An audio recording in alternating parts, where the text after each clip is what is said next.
ఓం శ్రీకృష్ణ పరబ్రహ్మణే నమః. శ్రీమద్భగవద్గీత ప్రథమ అధ్యాయము అర్జున విషాదయోగము. ధర్మక్షేత్రే కురుక్షేత్రే సమావేతాయుత్సవః మామకాః పాండవైశ్చైవ కిమకుర్వత సంజయ.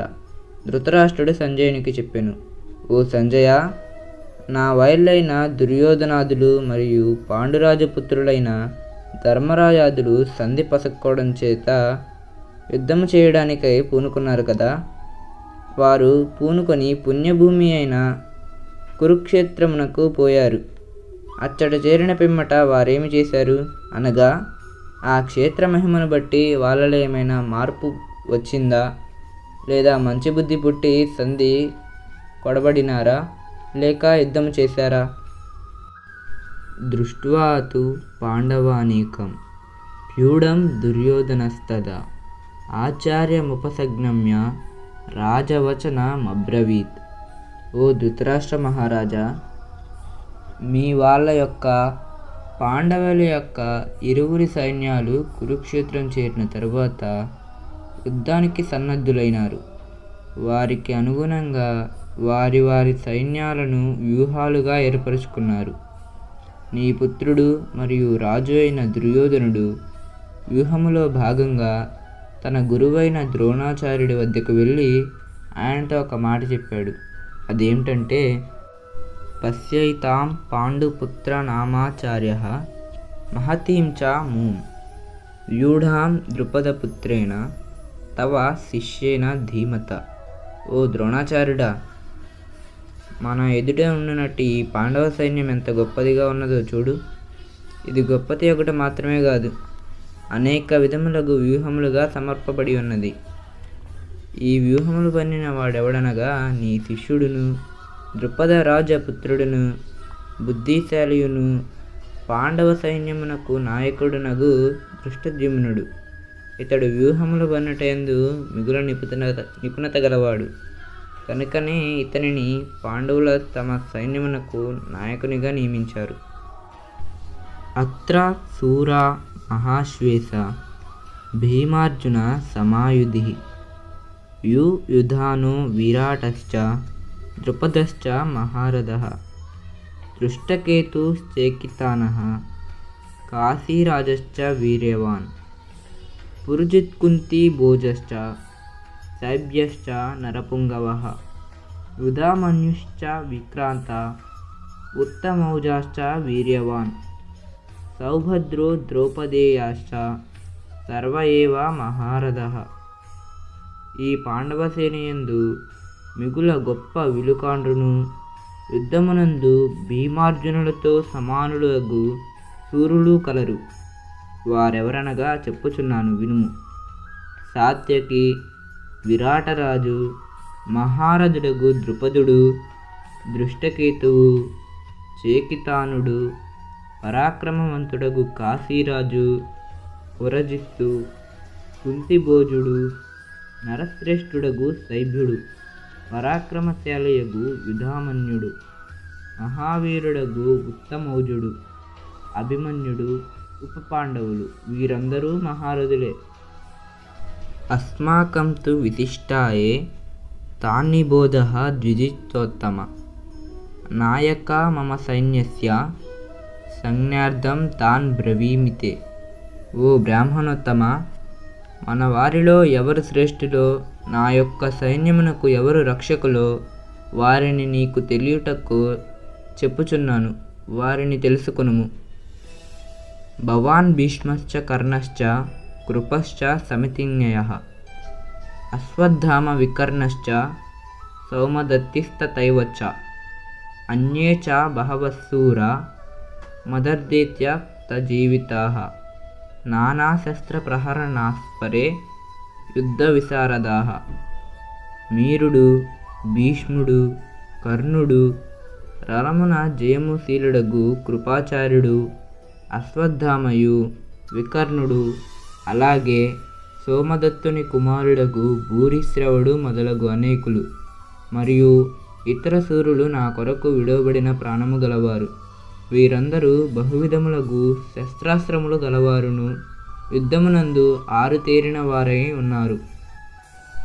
అపర్యాప్తం తదస్మాకం బలం భీష్మాభిరక్షితం, పర్యాప్తం త్విదమే తేషాం బలం భీమాభిరక్షితం. అట్టిపై చెప్పబడిన యోధులు కలిగినట్టి మన సైన్యము అపరిమితమైనదియు అనగా లెక్కింపనశక్యమైనదియు భీష్మునిచే రక్షింపబడుచున్నది అయి ఉన్నది. ఈ పాండవుల యొక్క సైన్యమేమో పరిమితమైనది మరియు లెక్కింపశక్యమైనది, భీమునిచే రక్షింపబడుచున్నది. ఆయనేషు చ సర్వేషు యథాభాగమవస్థితాః భీష్మమేవాభిరక్షन्तు భవంతః సర్వా ఏవ హి. మీరందరూ వ్యూహ మార్గములలో అంతటా వేర్వేరుగా నిర్ణయింపబడిన మీ మీ స్థానములలో ఉండి తొలగకుండా భీష్ముని కాపాడుచుండవలయును. తస్య సంజనయన్ హర్షం కురువృద్ధః పితామహ సింహనాదం వినజ్జోచ్చై శంఖం దద్మౌ ప్రతపవాన్. పరాక్రమశాలియును కురుశ్రేష్ఠుడు అగు భీష్ముడు ఆ విధముగా చెప్పుచున్న దుర్యోధనులకు సంతోషమును పుట్టించుచు సింహనాదమును చేసి శంఖమును పూరించాడు. తతశబ్దాశ్చ వీర్యాశ్చ పనవానకా గోముఖాః సహసైవాభ్య హన్యంత సశబ్దస్తములో భవత్. ఇట్లు భీష్మాచార్యుడు సింహనాద శంఖధ్వననం చేయగానే కౌరవ సైనికులు శంఖములు, భేరులు, ఉడుకులు, తప్పెటలు, కొమ్ములు మొదలగు యుద్ధవాద్యములను మ్రోయించిరి. అప్పుడు ఆ ధ్వని ఆకాశమునందును దిక్కుల యందును అంతటా వ్యాపించింది. తత శ్వేతైర్యరుక్తే మహతి స్యందనే స్థితౌ మాధవః పాండవశ్చైవ దివ్యై షజై ప్రదధ్వతుః. అట్లు కౌరవ సేనయందు చేయబడిన వాద్య ధ్వనులను వినిన పిమ్మట తెల్లని గుర్రముల చేత పొంపబడినదైన గొప్పది అయిన రథమునందున్న శ్రీకృష్ణార్జునుడు దివ్యములగు తమ శంఖములను పూరించారు. పాంచజన్యం ఋషికేశో దేవదత్తం ధనుంజయః పౌండ్రం దద్మే మహాశంఖం భీమకర్మ వృకోదరః. శ్రీకృష్ణుడు పాంచజన్యమును శంఖమును పూరించెను. అర్జునుడు దేవదత్తమును శంఖమును పూరించెను. లోక భయంకర కార్యమును చేయు భీముడు పౌండ్రమును మహాశంఖమును పూరించెను. అనంత విజయం రాజా కుంతీపుత్రో యుధిష్ఠిరః నకుల సహదేవశ్చ సుఘోష మణిపుష్పకౌ. కుంతీదేవి పుత్రుడు మరియు యుద్ధమునందు స్థైర్యము గలవాడు అయిన ధర్మరాజు అనంత విజయము అనే శంఖమును పూరించాడు. అలాగే నకులుడు సుఘోషమనే శంఖమును, సహదేవుడు మణిపుష్పకమనే శంఖములను పూరించారు. కాశ్యశ్చ పరమేశ్వాస శిఖండీ చ మహారథః దృష్టద్యుమ్నో విరాటశ్చ సాత్యకిశ్చ పరాజితః.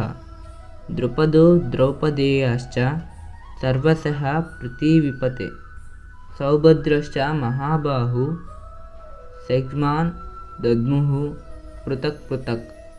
గొప్ప ధనస్సు గల కాశీరాజును, మహారథికుడగు శిఖండియును, దృష్టద్యుమ్నుడును, విరాటుడును, అపజయమునందని సాత్యకియును, ద్రుపదుడను, ద్రౌపదీపుత్రులకు ప్రతివింధ్యాదులను.